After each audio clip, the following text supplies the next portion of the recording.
It's a great Sunday morning, and it's 4 o'clock, right 4 o'clock p.m. And as I said, I will be starting at 4 o'clock.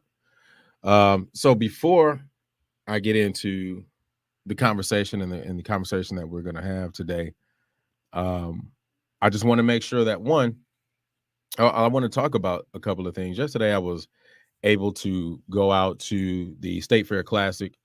And man, when I tell you what an experience that was, just to be able to not only catch up with a lot of former students, but just to be back into that atmosphere, that game atmosphere. I know the last time I was out, I was at the National Battle of the Bands, and it wasn't a game, but just to be back at that game and that game atmosphere is just completely different. I love it. I enjoyed all the students that I was able to catch up with, from my PV students to students from the middle school and the high school. So it was a really, really enjoyable experience. But we'll talk about that, and we'll get into it a lot more on Wednesday on Talk That Talk. So when you come in, the one thing I want to make sure that you're doing as you're coming in, man, please make sure that you smash that like button. I'm gonna put that right there. And also, man, subscribe to the network. That's one of the biggest things that we're gonna do. So I want to make sure that I explain the network itself is going to be a big, huge body of work, so it's not going to be just Talk That Talk. It's going to be this. It's going to be some other things that we have coming up, man. I have a lot of things coming down the pipeline. And so I want to make sure that you subscribe to the network and smash that like button as soon as you come in, because, like I said, we're going to keep content rolling, and a lot of it is going to be a lot of the things that you're interested in hearing and interested in seeing. So make sure you smash that like button, man, when you come in, and subscribe to the network and turn on notifications, man, because every time that I put something up, and usually it's me doing all the work, man. So every time I put something up, you'll get a notification that we're starting something or we're doing something. But all right, let's get to it. You saw the topic. I got a lot of people who were interested in what I had to talk about, and I'm going in. One of the things that I will say is, as I'm going in on this conversation, if you want to get in on the conversation, I'm going to put the information right here inside of the chat. So at any point, if you want to come in on the conversation, you are more than welcome to do that. So let's go ahead and get it started. Band directors, music educators, band, just parenting. Who raised y'all? Who raised y'all? I got to ask that question, right? Because as a music educator, I've been in the game for quite a number of years, and I have good friends who have been in the game for quite a number of years as well. And it's becoming apparent to me that parents are really odd this year, or during these times, right? So, first of all, let me talk from an educator standpoint. Educators are tired. We're tired. And it's not even just a COVID year we're tired. We're just tired. We're tired. Now, on top of the COVID year, let's really talk about the COVID year, right? Because we never really got a break. We never really experienced a break. And then we go right into the classroom with a bunch of students who, in most cases, did not even come to class or come to school, or didn't log in on their cameras. So that's already a situation that we're dealing with, because we're dealing with that learning curve, right? Because those kids are coming back, they're not prepared, blah, blah, blah, blah. However, I am specifically talking about band parents today. And I'm not talking about the band parents that actually support. So band parents, if you support and you're doing what you're supposed to do and all of that kind of stuff, great. I support you 100%. But that's not who we're talking about. We're talking about those band parents who make absolutely no sense at all. We're talking about those band parents. And here's the thing. I need for you guys to understand this. I am tired of having these conversations behind closed doors. I'm tired of, when we are done dealing with our kids, we call each other on the phone or send a text message or sit in our office and we have these conversations. I'm tired of it. So this is why I'm having this conversation today. This is why I'm going to continue to have these conversations, because these conversations need to be out in the forefront. There are parents who need to hear this. So if you're out there, you got a band parent and whatever, share this on your page right now, because this needs to be heard. So let's talk about this. the levels of band parenting, not the negative ones, the good ones. Or excuse me, not the good ones, the negative ones. So we have the sports versus band. Parents, let me tell you, your son is not always going to play football. Every boy that's born is not supposed to play football. Let's just go ahead and put that out there. Every boy that's born is not supposed to play basketball. Especially in the African American community. What I see so many times is that we push our young boys to playing football and basketball as though that makes them a real man or that makes them extra masculine. Some of them boys, man, I'm gonna just be real. I've seen parents push their kids to play football and basketball, and they never get off the bench. Never.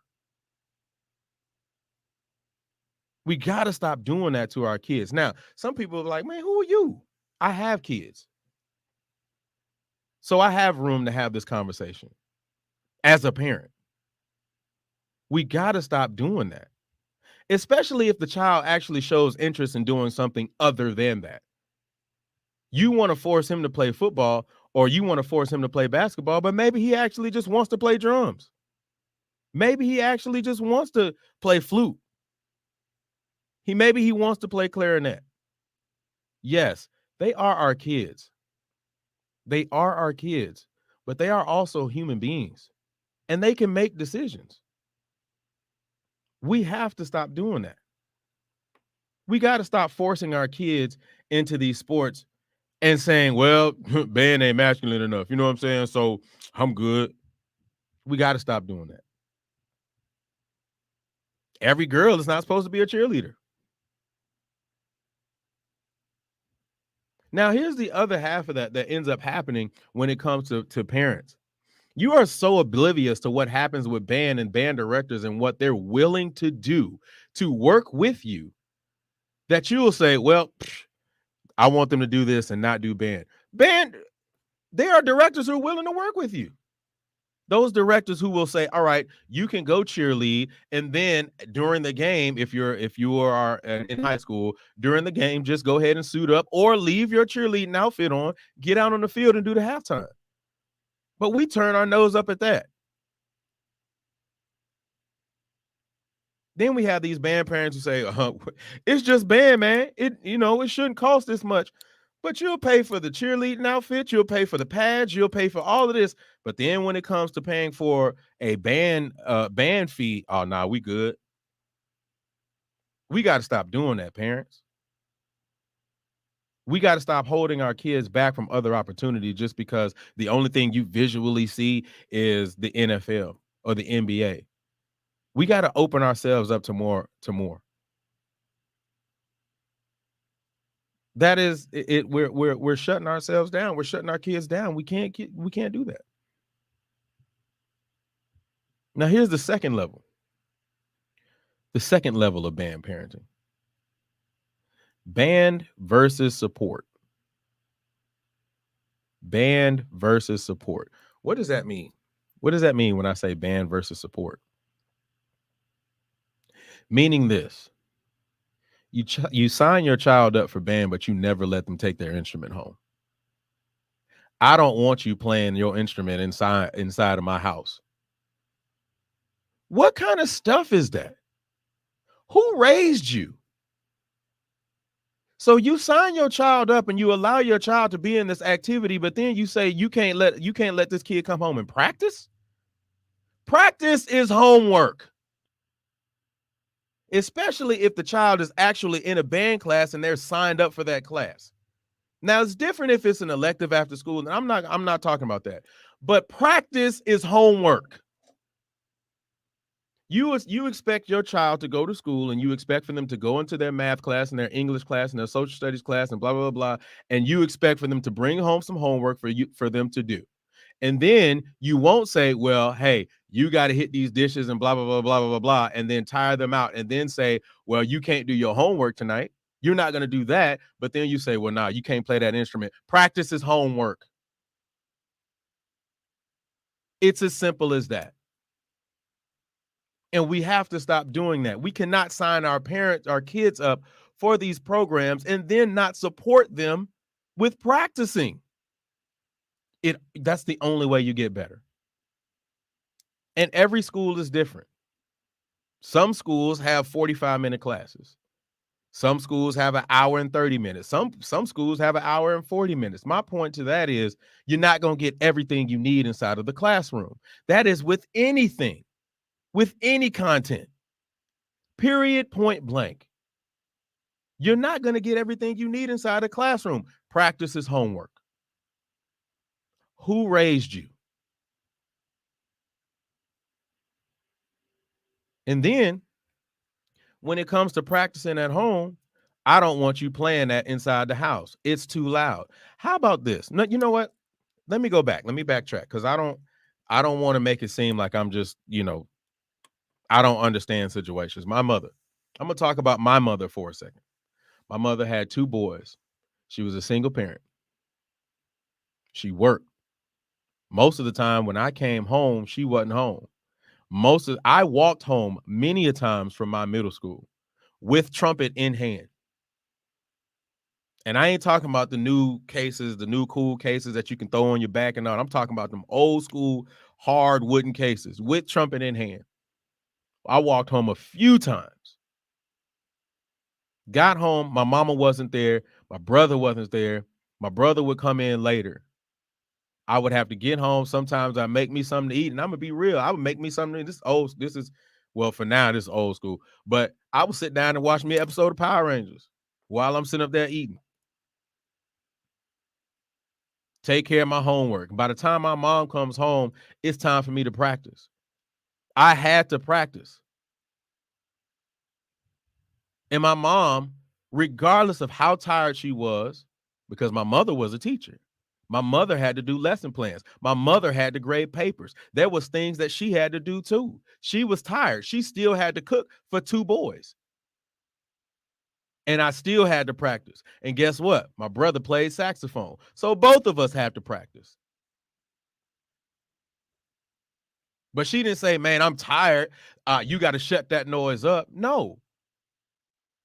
She had to listen to us play all them bad notes, all them wrong notes. All of us struggle.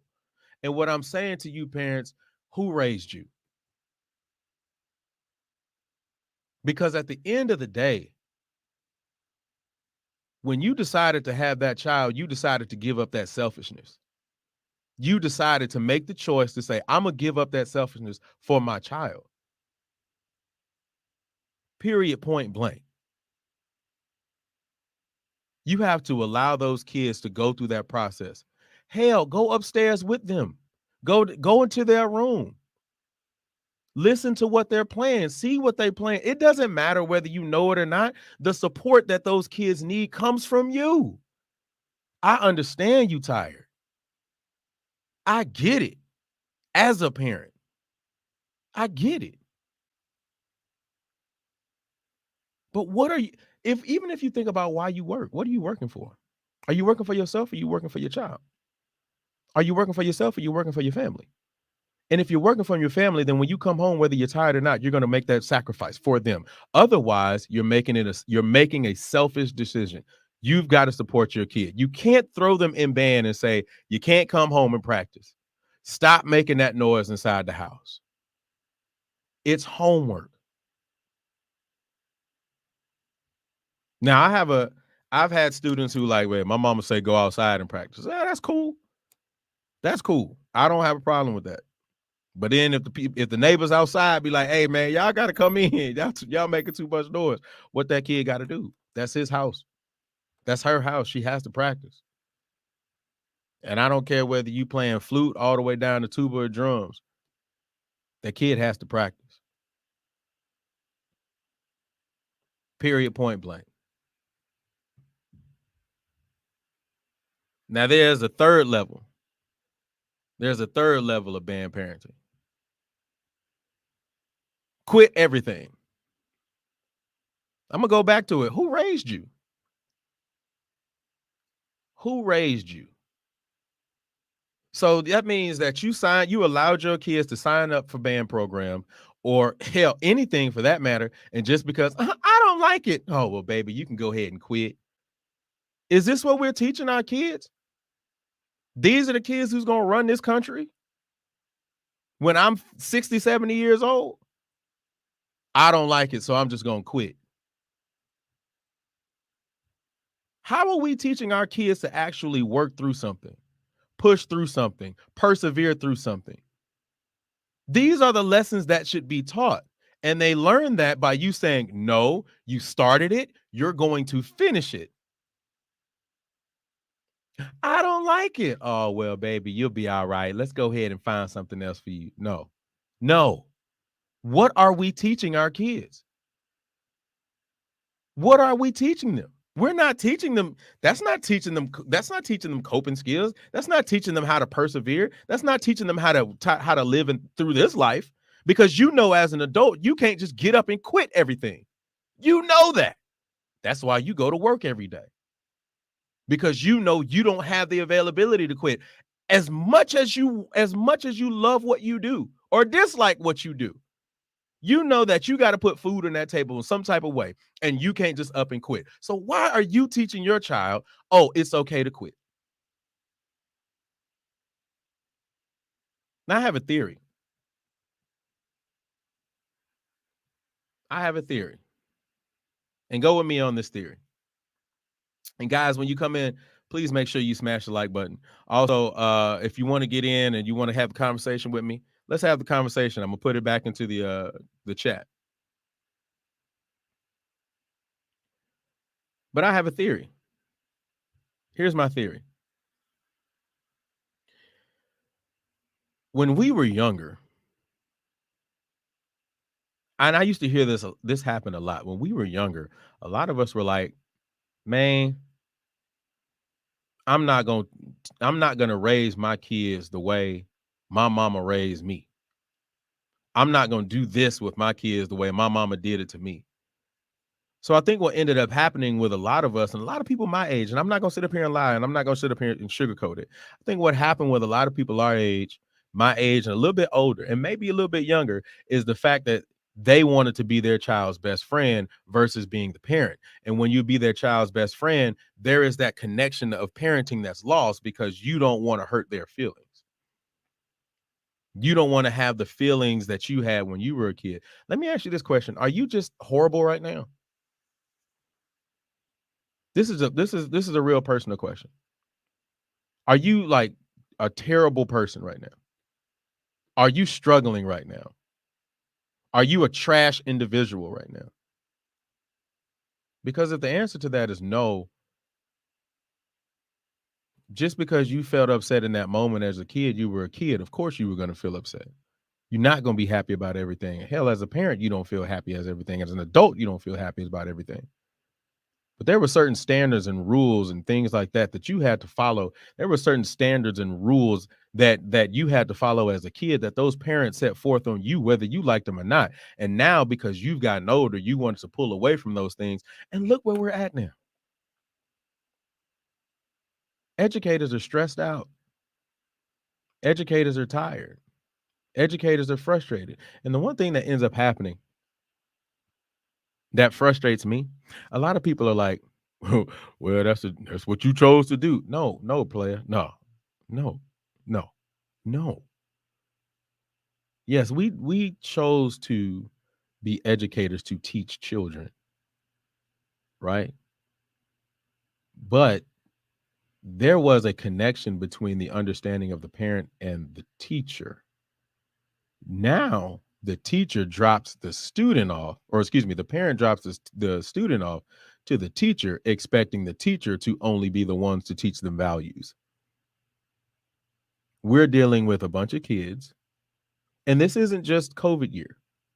Because, like I said, as educators, we have this conversation, have been having this conversation for years behind closed doors. As educators, we're tired. We're dealing with more discipline issues. I will be honest with you. I am going to say that my mother retired from teaching. We're dealing with more discipline issues than I personally believe that we've ever had since the 90s, the 80s, blah, blah, blah, blah. I would even go so far as to say the early 2000s. And then you see these videos where, especially now, we got these crazy, unnecessary TikTok challenges where kids have no thought process for discipline or anything. And then we're trying to figure out why the kids are like this. And then if a teacher retaliates or something like that, then it's the teacher's fault. Who raised you, parents? Who raised you? You are not your kids' friends. You're not. And I know as much as you want to be because you want to change the dynamic of what you had when you were a child. But if you ain't out here struggling, if you know morals and values and things of that nature, unless your parent was a friend, was your best friend. I know who my best friends are. I can name them right now: Ricardo Brown and Christopher Baldwin. Shout out to y'all, by the way. Those are my best friends. My mother was my mother. My father was my father. That's it.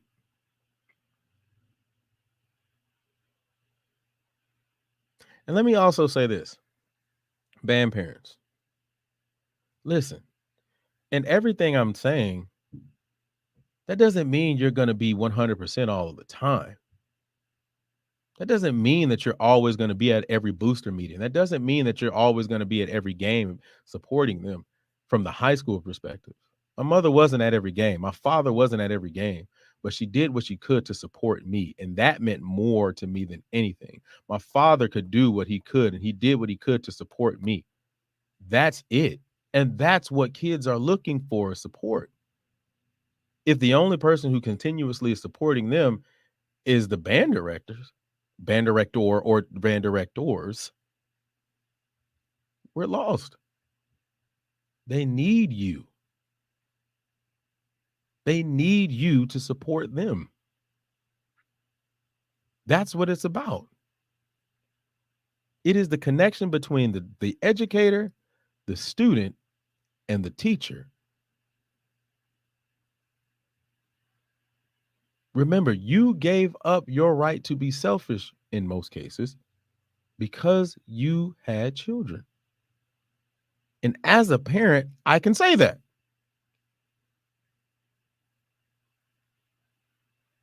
Now, if I wasn't a parent, then it would be completely different. But that's not the case.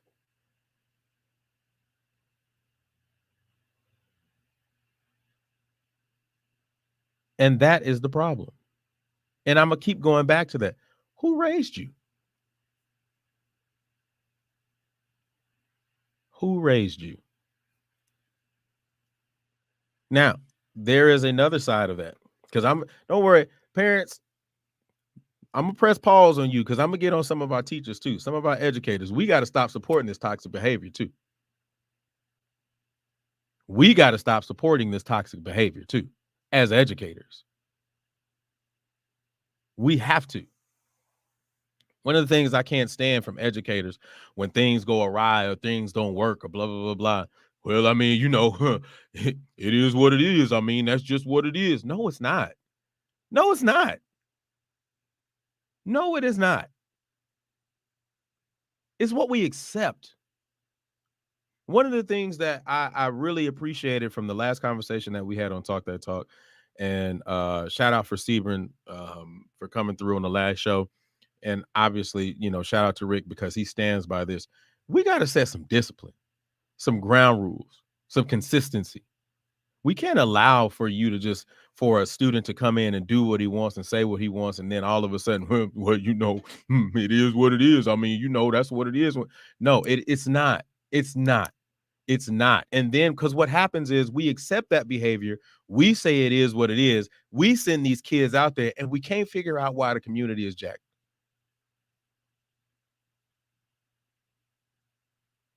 And that's not saying we're giving up on kids, but we're trying to show them and tell them this is unacceptable. One of the things that is funny to me, and one of the schools I taught at once before, I had to ask my band kids this. I say, I said, and it had nothing to do with what I was doing in the band room. I was talking about the school in general. I said, that other school across town, let me ask you this question. Would you act that way if you went to that school? Do you think your peers would act that way if they went to that school across town? You know, their first answer was no. And I asked them why, and they said, because we know that when we walk in there, there's something different expected of them. Oh, so they are aware.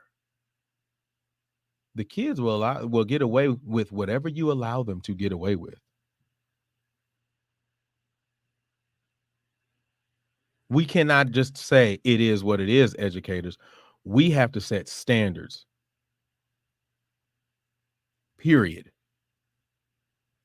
When they walk into that room, there has to be a standard set. Now, don't get me wrong. I understand classroom management, all of that kind of stuff. Moving to me personally, moving far beyond that, right? There are just some behaviors you're not going to accept. I'm sorry, fail the kid. Or maybe I'm not sorry. Fail the kid. If the kid does not practice, you know you have playing tests and pass offs and all that kind of stuff. If the kid does not practice and you know that that's part of what they need to do and they are not successful, fail the kid. Fail them. Because they need to understand this. When I've always told my students, let me ask you, this is what I ask my students. I say, let me ask you this question. If you go into a job and you do half the work, do you think that you should get full pay? They always answer no. But then they will walk into the school and do half the work, and then we're supposed to give them a full grade? Explain that. Because if we even go back to the beginning and the development of education was to say that the kid was supposed to go from the school to the assembly line. Education hasn't really changed since then.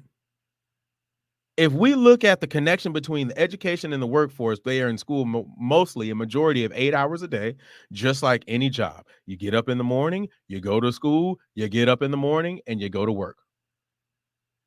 You get a 30-minute lunch period, just like any other situation when you go to a job. You do good work, you get paid. You do good work, you get a good grade. That is really what education is, whether we want to actually be honest about it or not. I'm gonna be honest. That's what education is. And so we walk into the classroom, and I'm on the educators right now. Parents, I'm gonna come back to you. But we walk into the classroom, and then we say, well, I'll say band room because I'm not gonna speak for math teachers and blah blah blah. But we walk into the band room, and then we say, well, you know what? Well, they did, show up at the performance, so they'll get 100. And then we pass them, and then they move on. No, fail them. I strongly support what Sebring said. We have to set a standard, educators. I can't stand some of these thoughts and anecdotes are really funny to me. Man, diamonds are built under pressure, man. You gotta, it's that pressure, man. No, no, no, no, no, no, no, no, no, no, no, no, no. I'm sorry. I don't hear educators at UT saying that. I don't. And I hate to make that comparison, but the reality is real. There's a standard that's set. If you're going to go to UT, if you want to go to UT, there is a standard. Period, point blank. And the reality is when a student walks into your band hall, there needs to be a standard set and you cannot deviate from that standard. Now, what does that mean? Does that mean that you might lose students? Possibly. Now we're going to get back to the parents. Because parents haven't told their kids, this is what that band director says, you going to follow it. It's going to be, oh, well, baby, it's just band. But that's my problem. It's just band. It's just band. And band, I swear, band directors and music educators hate hearing that sometimes. And there are some who are just like, well, it is just band. No, I don't. I'm gonna get back on the educators for a second. I don't understand how there are band and music educators who actually feel that way. It's just band. I will never understand that. It's not just band. Don't get me wrong. There are so many different things that prepare you for life. Don't get me wrong. But it's not just band. You spend X amount of years getting this music education degree or getting this degree to be able to touch a student. Sorry, let me rephrase that. I don't want to get kicked off. To reach a student the same way some director was able to reach you and to instill in them the love and the passion that you have for your music, and then you will turn around and say it's just band. No, it's not. It's not. It's not just band. But there are so many parents and there are so many students who feel that way because you feel that way. Because you accept that. It's not just band.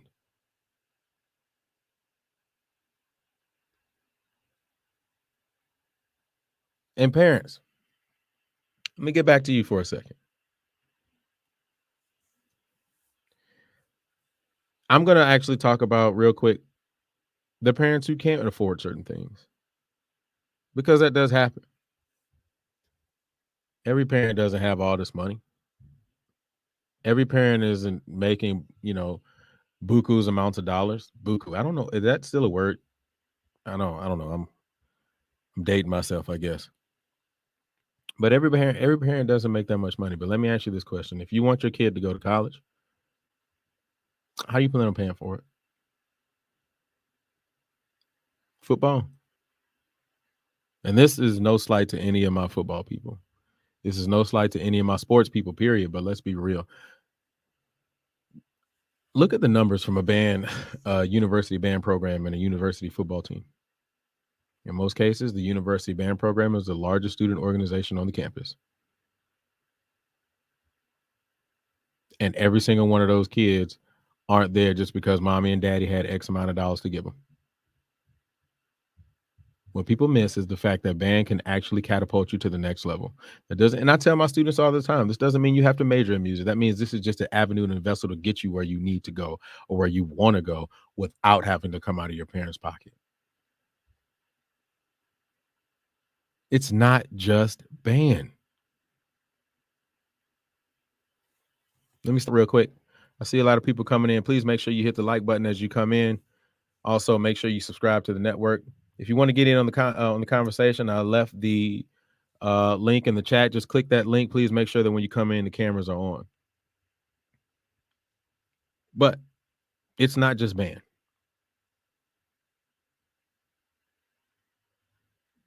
Parents, if you are not making the types of money that you want to make, please understand that this is an avenue to be able to get your child where you want them to be. You want them to be in somebody's university program.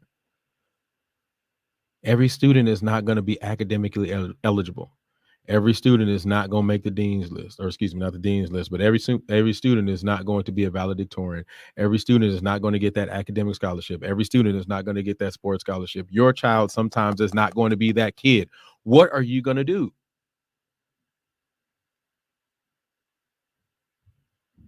Especially if they're in band. You've got to be able to understand that that selfishness goes out of the window when you have a child because it becomes about that child. Now, that has nothing to do with your personal life, right? So I'm not sitting up here saying, well, you just never gonna have a personal life. That's not what I'm talking about. So please, please, please don't misquote me. What I'm saying is when it comes to that child's development and growth and education and learning and building the child up, you are the support for that. You are the vessel for that. You're the main vessel for that. Period. A child needs support. You want that child to go to somebody's university? Enroll them in band and support them while they're there. Now, don't get me wrong. I've seen a lot of students who didn't have that support, and they've been successful. But I'm gonna be honest, that's really a small percentage of kids who just have that drive and energy in them. We lose a lot of kids because we have lack of support in some type of way. And I want y'all to remember this too, parents. Everybody who's watching, everybody who's listening. And this is for the whole totality. Educators are people too. Educators are people too.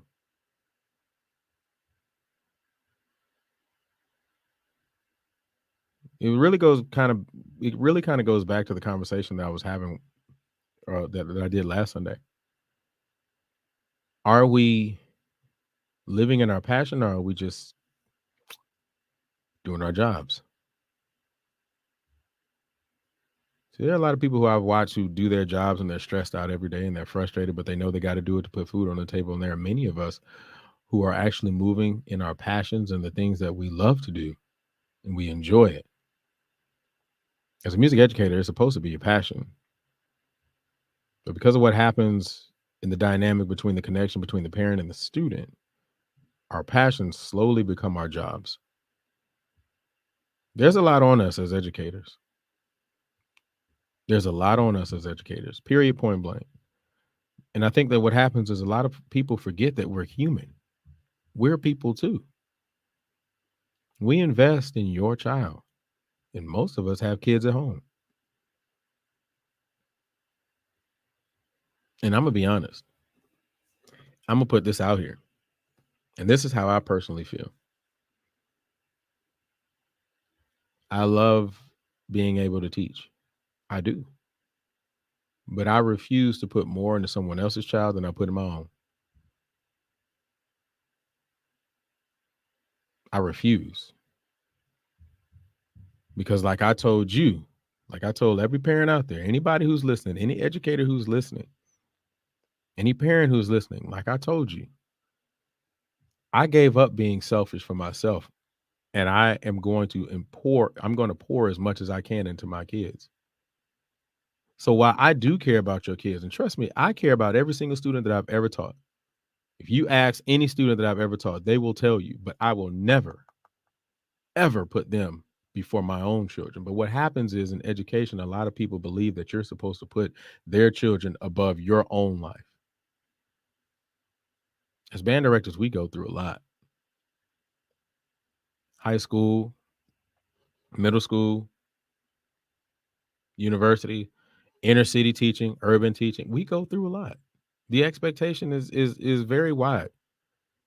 And as educators, period. And like I said, I speak specifically in a lot of cases. I speak specifically in the Texas realm because I teach in Texas and I know what that's like. But what I will tell you is this: we're human. We are human. We have lives. We have families. And to be quite honest, we're tired. We're tired. Parents, who raised you? Who raised you?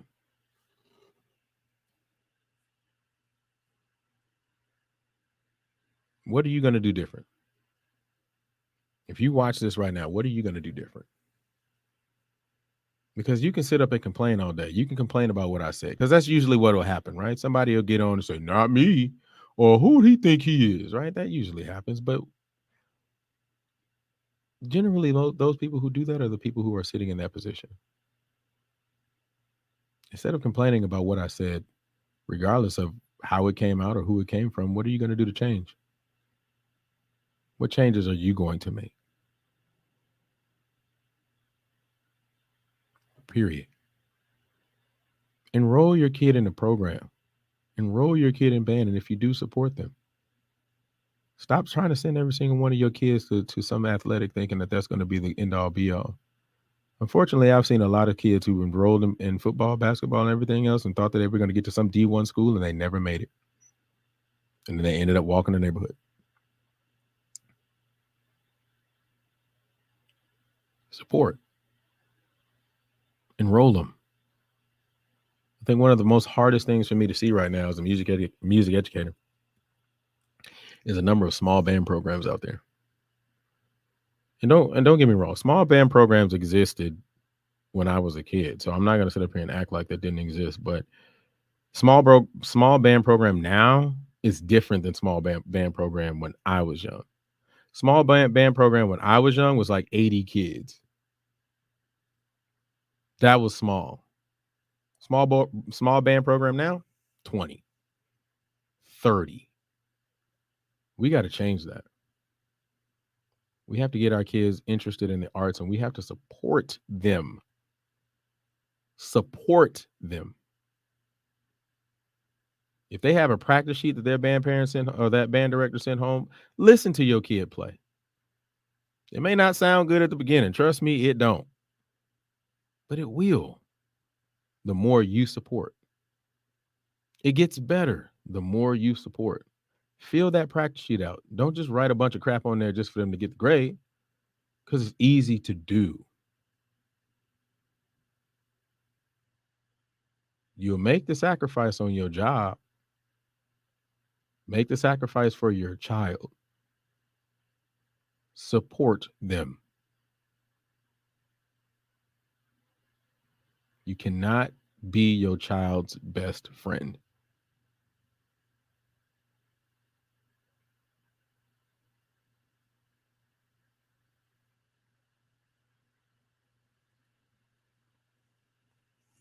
Who raised you? All right. Say what I need to say. If there's any comments, you are free to leave them inside of the comments area. Once again, if you would like to get in on the chat or get in on the conversation, if you have anything to add, you may do so. Please click the link. I just put it inside of the comment section. You may click the link and you can come on. Just please make sure that you have your camera on. Be camera ready. Also, please make sure as you come into the video, click the like button and subscribe to the network. Once again, Passion is the network. And there's going to be a lot more things coming down the pipeline. Also, turn on those notifications. The next thing I do want to talk about, as we're giving people time to make their comments and things of that nature, before I go ahead and sign off. The couple things I want to talk about is please make sure that you watch Talk That Talk on Wednesday. At 7 p.m. That's 7 p.m. Central Standard Time, 8 p.m. Eastern Standard Time. We are taking off, and I'm loving every minute of it. We got a couple more things or a couple more shows that we're actually going to be at. And we want to try to support everybody when it comes to music education, and the arts. So please make sure that you stick with us. We do have an Instagram, so you can go to the Instagram. And remember, you can see me every Sunday. I'm going to be letting out a lot of information, man. I'm going to be talking about it, because here's the thing. My thing is, I'm tired of talking about these things behind closed doors. I'm ready to create some change. Let's really create change. Let's make noise. Let's not talk about a coffee, about a Keurig. We can't do that. We used to, back in the day, they used to say about a water dispenser or whatever. But I'm tired of doing that. Let's have these conversations. For all of you guys who came in, I appreciate you all. Keep the conversation going. It doesn't have to stop. Share this video. Get it out there. I know there are a lot of people who feel the same way I do. There are a lot of band directors who feel the same way I do. And if you don't, it's okay. Maybe just information wasn't for you. But if it was, share this information. Get it out there. Hey, if parents see it. But they need to know. Get it out there. All right. I appreciate all you guys for joining us. I will be here next Sunday, and I'll have something new to talk about. So stick with me. I appreciate you guys. See you all on Wednesday for Talk That Talk.